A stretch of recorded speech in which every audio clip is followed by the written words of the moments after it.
Well, now we will be discussing very interesting part of our learning regarding preparation and presentation of financial statements, and especially this is what we are learning now is the reporting requirements of a company in Pakistan.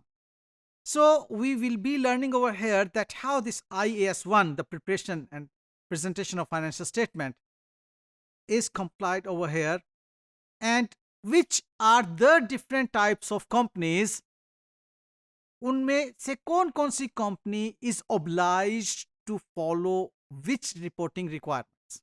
Alright, आपको याद होगा last हमने एक module discuss किया था, कुछ modules पहले की बात है, जिसमें हमने framework, accounting and reporting framework देखा था पाकिस्तान के सिनेरियो. उसको आप इसके साथ मिलाकर जब पढ़ेंगे तो आपको ज्यादा अच्छी समझ आएगी. इस मॉड्यूल में हम उसी की एक्सटेंशन देखने जा रहे हैं. In fact the thing is that IS1 is about preparation of financial statement.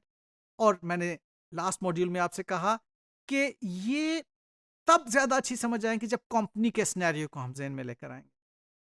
और company is a type of business जिसको रेगुलेट करती हैं SECP, securities and exchange commission of Pakistan, जो कि लॉ जिसके तहत कंपनीज बनाई जाती हैं, कंपनीज एक्ट 2017, उसमें इन सारी चीजों को रेगुलेट किया जाता है. तो ये सबसे पहले तो हमें ब्रॉड कैटेगरीज ऑफ कंपनीज मालूम होना चाहिए कि what are the different categories of company. First of all, public interest company, then large sized company, medium sized company and small sized company. ये चार ब्रॉड कैटेगरीज हैं. हम देखेंगे कि कौन सी टाइप ऑफ एंटिटी, कौन सी टाइप ऑफ कंपनी किस reporting requirement को फुलफिल करने के लिए obliged. So first of all, public interest companies. Public interest company वो है जिसमें ऑब्वियसली पब्लिक का इंटरेस्ट ज्यादा अहम है. स्टेक होल्डर है पब्लिक, पब्लिक ने उसके शेयर्स खरीदे हुए हैं, और डायरेक्टली पब्लिक का इंटरेस्ट हिट होता है अगर पब्लिक को वो फाइनेंशियल इंफॉर्मेशन ठीक ना मुहैया की गई हो.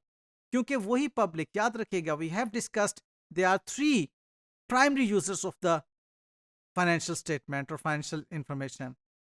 Number one, existing and potential investors. Number two, existing and potential lenders. And number three, existing and potential creditors. अब ये तमाम पब्लिक में मौजूद हैं. और एक लिस्टेड कंपनी है जो कि स्टॉक एक्सचेंज में जिसके शेयर्स लिस्टेड हैं. कहता है कि वो लिस्टेड कंपनी जो है IFRS को लाजमी फॉलो करेगी, और उसके लिए कंपनीज एक्ट 2017 में फोर्थ स्केड्यूल में जो रिक्वायरमेंट्स हैं उनको फॉलो करेगी. ये उसकी रिपोर्टिंग रिक्वायरमेंट्स हैं एक लिस्टेड कंपनी की, पब्लिक लिस्टेड कंपनी की. फिर उसके बाद पब्लिक इंटरेस्ट कंपनी में आती है नॉन लिस्टेड. भले वो कंपनी लिस्टेड नहीं है, लेकिन वो पब्लिक सेक्टर कंपनी है. When we are saying public sector company, इसका मतलब गवर्नमेंट ऑर्गेनाइजेशन है.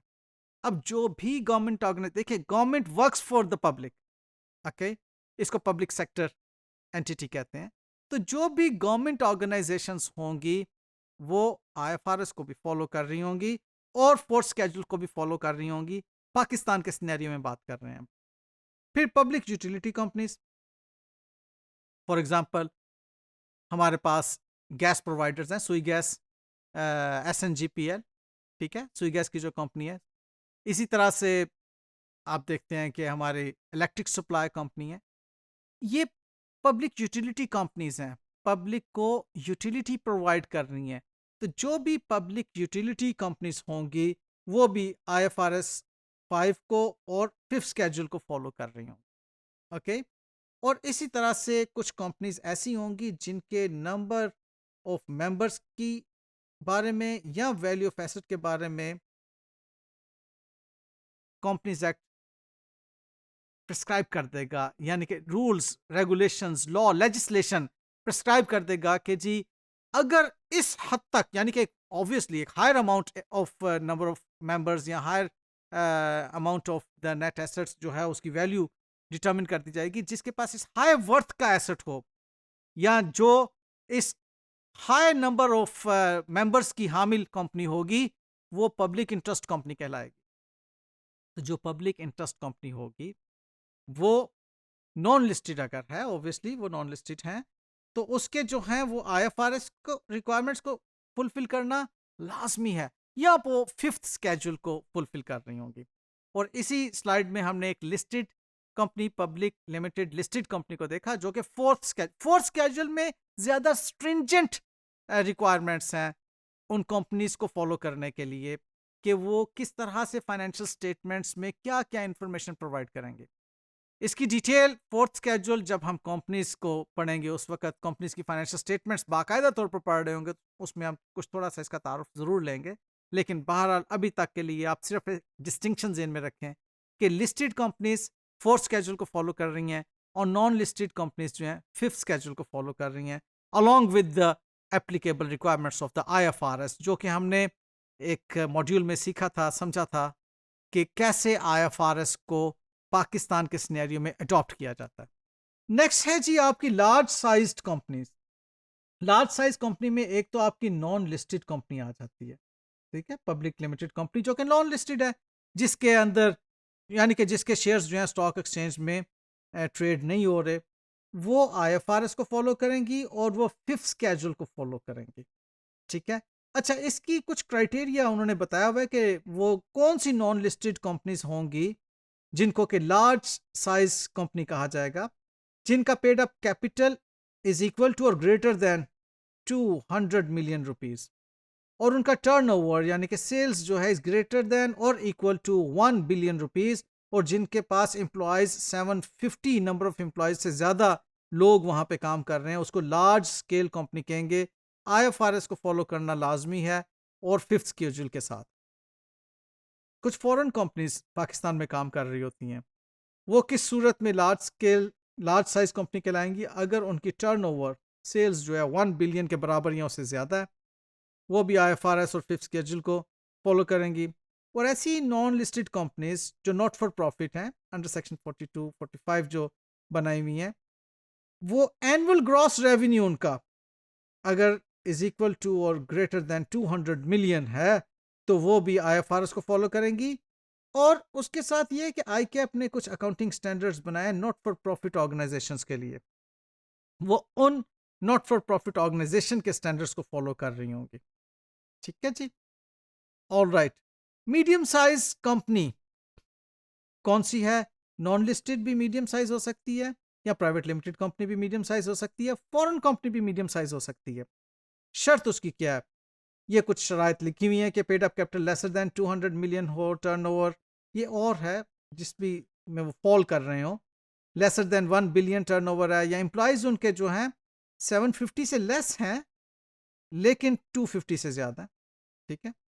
इस तरह से प्राइवेट लिमिटेड कंपनी जिसका paid up capital is greater than 10 million but equal to और लेसर देन 20 मिलियन हो, टर्नओवर ग्रेटर देन 100 मिलियन और इक्वल टू और लेसर देन 1 बिलियन हो, और एम्प्लॉयज़ की तादाद उस प्राइवेट लिमिटेड कंपनी की greater than 250 but lesser than 750 हो, तो वो प्राइवेट लिमिटेड कंपनी जो है वो भी मीडियम साइज कंपनी कहलाएगी, ठीक है जी। वेल, अब यहाँ पर आ जाती है foreign company, laser than 1 billion अगर उसका टर्नओवर है, तो ये सब की सब क्या फॉलो कर रही होंगी? आईएफआरएस फॉर एसएमई, यहाँ पर ये ज़हन में रखिएगा। आईएफआरएस फॉर एसएमई ये स्टैंडर्ड्स कुछ थोड़े से माइल्ड हैं, इतने ज़्यादा स्ट्रिंजेंट नहीं है, बहुत ज़्यादा रिक्वायरमेंट्स इसमें नहीं है।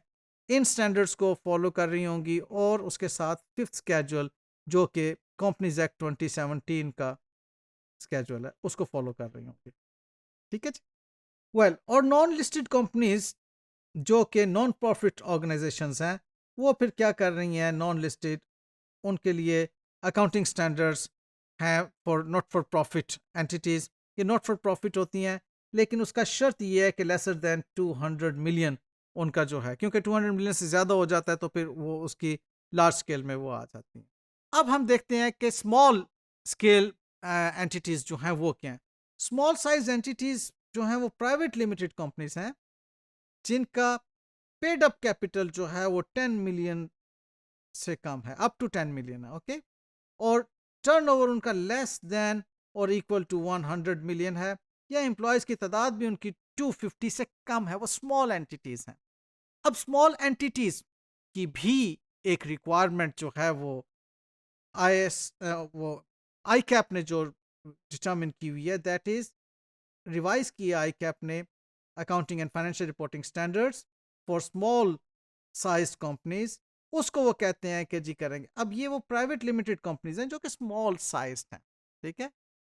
आप अमूमन देखते हैं कि ऑर्गेनाइजेशंस जो सिस्टमेटिकली अपने ऑर्गेनाइजेशनल एक्टिविटीज़ को रन करना चाहती हैं, अपने बिजनेस को एक बड़े सिस्टम पे लेकर आके ग्रो करने के विजन के साथ आगे बढ़ती हैं, शुरू में तो उनका स्केल स्मॉल होता है, तो एसएससीज हम उन्हें कहते हैं, स्मॉल साइज कंपनीज। अब स्मॉल साइज कंपनी की भी एक रेगुलेटेड इन्वायरमेंट है जिसके अंदर के उसने फाइनेंशियल रिपोर्टिंग करना होती है। वो फाइनेंशियल रिपोर्टिंग के लिए accounting and financial reporting standards आई कैप ने रिलीज किए हुए, उनको वो फॉलो करती है along with the fifth schedule. तो ये था जी broad categories of the companies और उन पे कौन कौन सी रिक्वायरमेंट्स हैं।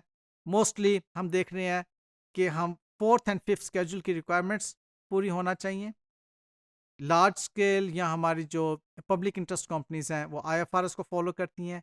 मीडियम स्केल्स जो हैं आईएफआरएस फॉर एसएमईज को फॉलो करती हैं, और जो हमारी स्मॉल स्केल हैं उनके लिए आई कैप ने अलग से स्टैंडर्ड्स बनाए हुए हैं जो accounting and financial reporting standards हैं वो उनको फॉलो कर रही होती हैं। इन सब को फॉलो करना बहुत इंपॉर्टेंट है।